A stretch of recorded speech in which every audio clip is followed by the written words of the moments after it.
አንዳንድ ሰዎች ሌላ መስመር ውስጥ እንዳይገቡ እናንተ ያላችሁ ፍቅር ምን ይመስላል? እዛ ጋር ያላችሁ ሪሌሽንሺፕ እስቲ ንገሩን። አሁንም እንደምታየው ነው። ቅድም እያዩ ነበር። መታ ሰላም ብላቸው ነው ሁሉንም የሄደችው። አንድ ጣሪያ ስር ነው የምናድር ያለ ነው። ተከባብረን እኔ ነገር ቢያስፈልገኝ አግዛኝ፣ እሷ ነገር ቢያስፈልጋት አግዣት፣ አብረን የምንበላው አብረን የምንጠጣው ማለት ሁሉም አክቲቪቲዎች ላይ አብረን ያለ ነው።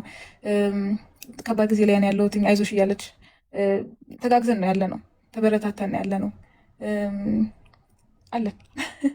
በጣም አሪፍ መልካም እድል።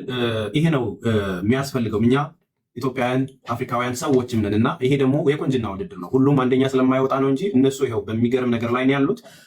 መልካም እድል እንላለን። በዚህ አጋጣሚ ኤርትራውያን አንድነታችሁ የሚደንቅ ነው። ልጃችሁን አንደኝነት ለማድረግ የምትሄዱት ነገር የሚደንቅ ነው። እኛም ደግሞ አንደኛ እንድትወጣ ልጃችን የሚገርም ነገር እናደርጋለን። በርቱ።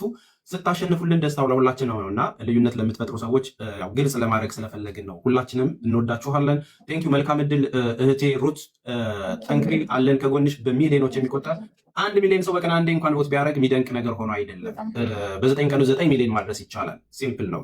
ያንን አዌር የማድረግ ነው፣ የማሳወቅ ጉዳይ ነው። ይህንን ደግሞ ሁላችንም ኃላፊነት ወስደን እንትን እንላለን። ጉድላክ። ይሄ ሁሉ ህዝብ እንግዲህ መልካም እድል እያለሽ ነው። ከ1 ሰዓት በኋላም ደግሞ የተጋበሽበት ቦታ ሄደሽ ተገኝ። እኛም እዛ ሄደን እንግዲህ ታብታብ እናደርጋለን። ከስርም ቢሆን ያለውን ነገር በመልካም ነገር ሰርተን እህታችንን አንደኛ እናስወጣታለን። ጌመሮች፣ ባለሀብቶች፣ ትልልቅ ድርጅት ያላችሁ ሰዎች ማስታወቂያ እኛ እንሰራላችኋለን። እናንተ የዚህ ዶላር ይገዛላት ብላችሁ ኢንቨስት አድርጉልን። እኛ በታዋቂ ሰው ማስታወቂያውን እንሰራላችኋለን።